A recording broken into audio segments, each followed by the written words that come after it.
네, 우리 지난 영상에서 이 법률 분쟁을 해결할 때는 먼저 정의가 무엇으로 되어 있는지를 확인하고 그 정의 안에 들어있는 이 법률 요건, 즉 성립 요건을 충족했느냐 하는 것을 확인하고 그 다음에 그 법률 효과가 나타나는 것을 확인하면 된다.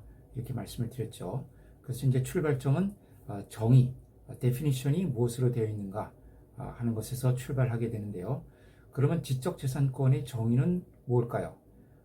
지적재산권이라는 법은 별도로 없습니다. 다만 그 저작권법, 특허법, 상표법 이렇게 그 개별 권리들에 대한 법률이 있을 뿐이죠. 그래서 이 지적재산권이라는 용어를 이것을 정의하고 있는 법률은 따로 없습니다. 그러나 그렇다 하더라도 지적재산권 개념을 이해하기 위해서는 그 지적재산권을 한번 정의해 볼 필요가 있습니다. 우리 학계에서는 일반적으로 지적재산권을 인간의 지적 창조물 중에서 법으로 보호할 만한 가치가 있는 것들에 대해서 법이 부여하는 권리다. 이렇게 정의를 하고 있습니다. 다시 한번 말씀드리면 인간의 지적 창조물 중에서 법으로 보호할 만한 가치가 있는 것들에 대해서 법이 부여하는 권리. 이것이 정의가 되겠죠. 이 정의 안에 들어있는 구성요건, 즉 성립요건을 다 충족을 하게 되면 그때 효과로서 지적재산권이라는 권리가 나타나게 됩니다. 자, 이렇게 이 정의 규정을 보면은 이 안에 이제 여러 가지 개념 요소들이 들어있는데 인간의 또 지적, 또 창조물, 가치, 법으로 보호할 만한 이런 이제 여러 가지 구성 요소들이 들어있는데 바로 이것이 지적재산권이 성립하기 위한 법률 요건이더라. 이 법률 요건들을 모두 충족을 하면 이제 비로소 그 법률 효과로서 지적재산권이라는 권리가 발생을 하는 것이죠. 자, 그러면 이 지적재산권이 성립하기 위해서 어떤 요건들이 충족되어야 하는지 하나하나 알아보도록 하겠습니다. 첫째, 인간의 이렇게 되어 있죠. 인간의 지적 창조물 중에서 그러니까 먼저 인간의 지적 창조물이어야 됩니다. 자, 이 인간에는 자연인과 법인이 있어요. 자연인은 사람처럼 생명이 있고 피가 돌고 하는 이런 자연인, 사람이 있고 그 다음에 자연인은 아니지만 법에 의해서 자연인으로 인정되는 존재가 있죠.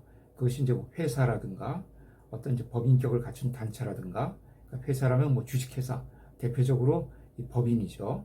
그 다음에 주식회사는 아니지만 학교법인, 홍익대학교, 학교법인, 홍익학원 이런 것들도 이제 일종의 법에서 사람으로 즉 인격을 부여받은 그런 법인이라고 볼 수가 있습니다. 그래서 이런 인간에는 자연인과 법인이 있다. 자, 이 인간이 창조물이어야 된다는 거예요.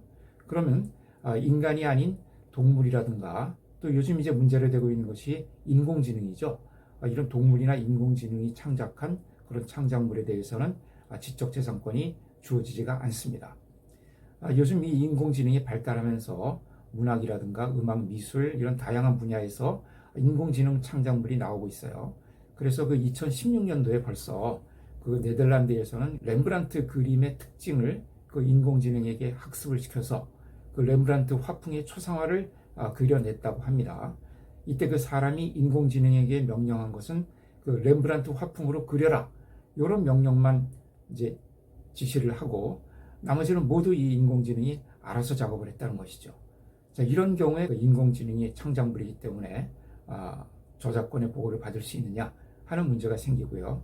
또 일본에서는 그 인공지능이 창작한 소설이 어떤 그 유명한 문학상 그 공모전에 출품이 되어서 그 심사 1라운드를 통과해서 화제가 되었던 사례가 있다고 합니다.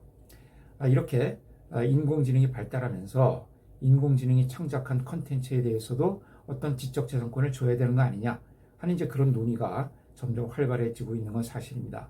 그러나 아직까지는 인공지능이 창작한 컨텐츠에 대해서 이 지적재산권, 저작권이면 저작권, 특허권이면 특허권 이런 지적재산권을 주는 법률은 없습니다. 그래서 인공지능 이 창작물에 대해서 어떤 형태로든지 지적재산권을 주기 위해서는 이제 새로 법을 만들든가 아니면 이제 기존 법을 개정을 해야 되는 것이죠. 마찬가지로 이제 그 동물이 만든 컨텐츠도 지적재산권을 받을 수가 없습니다. 제가 이제 이 영상에 어떤 사진 하나 올려드릴 텐데요. 이게 나루토라는 그 인도네시아의 그 어떤 원숭이라고 해요. 이름이 나루토라는 원숭이인데 이 원숭이가 주변을 여행하고 있던 어떤 영국인 사진작가의 그 사진기를 갑자기 빼앗아 가지고 이렇게 동작을 한다는 것이 자기 모습을 촬영을 한 거예요. 이것이 그 원숭이 셀카 사진이라고 해서 세계적으로 화제가 됐다고 합니다. 아주 이제 상당히 잘 찍은 사진이에요. 그런데 이런 이제 그 동물이 만든 컨텐츠는 아무리 잘 찍은 잘 나온 작품이라 하더라도 인간의 지적 창작물이 아니기 때문에 저작권의 보호를 받지 못합니다. 그래서 이런 인공지능이 만든 창작물, 또 동물이 만든 창작물, 이런 것들은 현재로서는 지적재산권의 보호를 받지 못하는 것이죠. 우연히 만들어지는 그런 창작물 있지 않습니까? 예를 들어서 제가 세숫대야에다가 물을 담아놓고 거기다가 잉크를 떨어뜨렸더니 잉크가 이제 수면에 이렇게 번졌다. 그걸 이렇게 그냥 그대로 이 도화지나 습자지 같은 것으로 찍어냈다.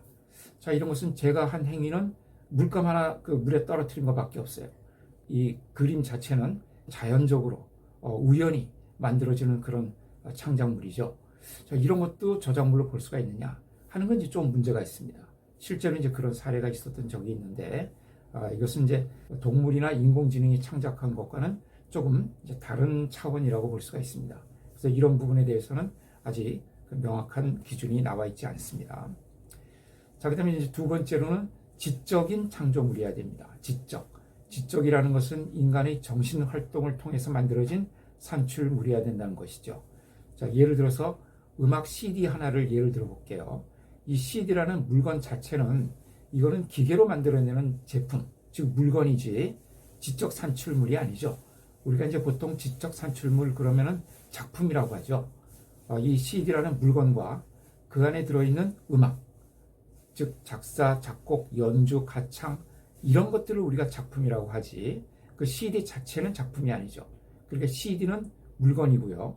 그 안에 수록되어 있는 음악 작품, 즉 작사, 작곡, 연주, 가창 이런 것들이 지적 활동의 산출물입니다. 또 마찬가지로 그 CD를 만들어내는 어떤 기술적인 방법, 이것도 특허가 될 수가 있죠. 그런 방법은 지적 산출물이 됩니다.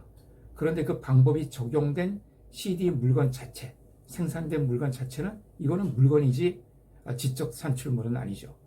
그러니까 CD를 만드는 방법은 이것은 지적 창조물이지만 그 방법이 적용되어서 만들어진 CD는 그냥 단순한 물건일 뿐이지요. 마찬가지로 책은 그냥 물건이고 그 책 안에 수록되어 있는 소설이나 시, 이것이 이제 지적 창조물인 거죠. 물건은 형체가 있고요. 또 만질 수도 있습니다. 그렇지만 지적 창조물은 형체도 없고 만질 수도 없어요. 그래서 이런 지적 창조물은 형체가 없기 때문에 우리가 이용하거나 감상하는데 상당히 불편합니다. 그래서 이 지적 창조물을 우리가 뭐 오각, 또 시각이라든가 또 미각이라든가 또는 청각이라든가 이런 우리의 오감을 통해서 느낄 수 있는 그런 이제 물건에 적용을 하거나 그 물건에 수록하는 경우가 많이 있습니다. 감상하기에 편리하도록. 그래서 이런 지적 창조물인 소설이나 시를 그냥 낭독해서 들려주는 것보다는 어떤 책이라는 물건에 수록을 해 놓으면은 많은 사람들이 각자 편리한 시간에 각자 편리한 곳에서 감상을 할 수 있게 되죠. 그래서 이런 이제 지적 산출물, 지적 창조물을 물건에 수록을 하는 일이 이제 많이 나타나게 되죠. 그런데 이 물건과 그 물건의 적용 또는 그 물건에 수록된 지적 창조물은 서로 완전히 다른 겁니다. 그래서 이 두 가지를 분명하게 구별을 해야 되는 거죠. 그리고 지적 창조물도 그 종류에 따라서 구별이 돼요. 예를 들어서 CD라는 이제 물건 그 자체는 소유권의 대상입니다. 지적 재산권의 대상이 아니고, 그런데 그 CD를 만드는데 적용된 기술, 그건 이제 특허권의 대상이죠. 또 그리고 그 CD 안에 수록된 음악은 저작권의 대상이죠. 또 그 CD에 부착된 상표는 상표권의 대상이죠. 자, 이렇게 소유권, 그리고 특허권, 저작권, 상표권, 이건 완전히 다른 권리들입니다. 그래서 소유권자와 특허권자, 저작권자, 상표권자, 이 권리자들은 같은 사람인 경우도 있지만 그보다는 이게 다른 사람인 경우가 훨씬 더 많습니다. 또 실제 현장에서 보면은 이것이 다른 경우가 대부분이거든요. 다 별개의 권리들인데 이것을 혼동을 해서 이것을 구분하지 못해서 이제 혼란을 겪는 그런 사례들을 실제 현장에서 많이 보게 됩니다. 특히 이 저작권하고 소유권은 혼동하기가 아주 쉬워요. 그래서 이 문제는 제가 따로 그 영상에서 다룬 적이 있습니다. 그래서 이 소유권과 저작권, 이것은 이제 어떻게 구별하는지 그 문제를 제가 이중섭 화가의 그 흰소라는 영상에서 제가 소개한 적이 있으니까 그 부분을 한번 참조해 보시고요. 그 다음에 세 번째 요건들은 이제 창조물이어야 되는 거죠. 창조물. 창조물은 이제 어떤 창조의 결과물을 말합니다. 그럼 창조란 건 뭘까요? 이 지적재산권에서는 그 특허권, 상표권, 디자인권, 저작권 이런 다양한 종류가 있는데 이런 각각의 권리마다 그 창조의 의미가 조금씩 다릅니다. 예를 들어서 그 특허에서는요, 세상에 없던 새로운 발명을 하는 것이 창조입니다. 반면에 저작권에서는 새로울 필요는 없어요. 그냥 남의 것을 베끼지 않고 스스로 작품을 만드는 것, 이것을 창조라고 해요. 또 상표에서는 남의 것과 구별되는 표시를 붙이는 것을 창조라고 봅니다. 남의 것과 구별되는 것. 또 영업비밀의 경우에는요, 남이 모르는 정보를 축적하는 것, 남이 모르는 정보를 간직해서 쌓아가는 것, 이것을 창조라고 합니다.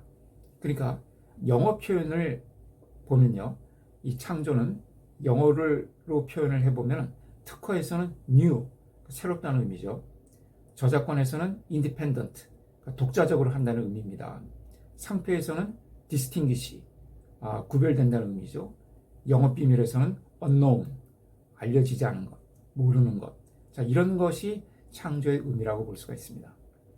자, 그 다음에 네 번째 요건. 네 번째 요건은 가치가 있는 것이어야 됩니다. 그러니까 인간의 지적 창조물이라고 해서 모두 다 지적재산권의 보호를 받는 것은 아니고, 사람은 하루에도 수없이 많은 지적 창조를 하면서 살아갑니다. 제가 이렇게 그 말을 하고 있는 거나 또 어떤 글을 쓴다거나 이것은 다 제 머릿속에서 어떤 일정한 지적인 창조가 일어나고 있기 때문에 가능한 것이죠. 그렇지만 제가 쓴 글, 제가 한 말 모두가 다 지적재산권의 보호를 받는 것은 아닙니다. 제가 오늘 아침에 집에서 나오는데 날씨가 너무 좋았어요. 그래서 날씨 참 좋다 이렇게 말을 했습니다. 자, 이런 말도 나의 사상이나 감정을 내 스스로 표현한 것이기 때문에 일종의 어떤 지적 창조를 한 것으로 볼 수가 있습니다. 그런데 마침 그 곁에 있던 이웃집 아저씨가 제 말을 듣고는 예, 날씨 참 좋습니다 하고 맞장구를 쳤어요. 자, 그럴 때 제가 그 아저씨에게 왜 남의 말을 따라하느냐, 표절이다, 저작권 침해다 이렇게 주장할 수가 있습니까? 자, 그럴 수는 없는 거죠. 이 날씨가 참 좋다 하는 이 말은 비록 이게 남의 표현을 베끼지 않고 내가 스스로 독자적으로 한 표현이지만은 저작권의 보호를 받지 못합니다. 왜냐하면 가치가 없기 때문에. 그 말은 가치가 없기 때문에 그렇습니다. 그래서 이 가치가 있어야 된다는 것이 이제 지적재산권의 보호를 받기 위한 또 하나의 요건이 되는데요. 이 가치가 있다 없다는 여러 가지 측면에서 판단할 수가 있습니다. 나는 지금까지 평생 한 번도 날씨 좋다는 말을 해보지 않았어요. 그러니까 나 개인적으로는 정말 가치 있는 말을 한 거예요. 그러니까 보호를 해달라. 이건 굉장히 가치 있는 말이다. 이렇게 주장할 수가 있을까요? 그렇지 않죠. 이 지적재산권법은 가치가 있느냐 없느냐를 개인적인 주관에 따라서 결정하지 않습니다. 그럼 어떻게 결정을 하느냐? 자, 이제 그 결정하는 방법을 법에 정해놓게 됩니다. 그래서 그냥 가치가 아니라 법으로 보호할 만한 가치가 있어야 지적재산권으로 보호를 받습니다. 그러면 법으로 보호할 만한 가치가 무엇이냐? 어떻게 결정을 하느냐 하는 그 부분에 대해서는 잠깐 쉬었다가 다음 영상에서 또 이어서 말씀을 드리도록 하겠습니다.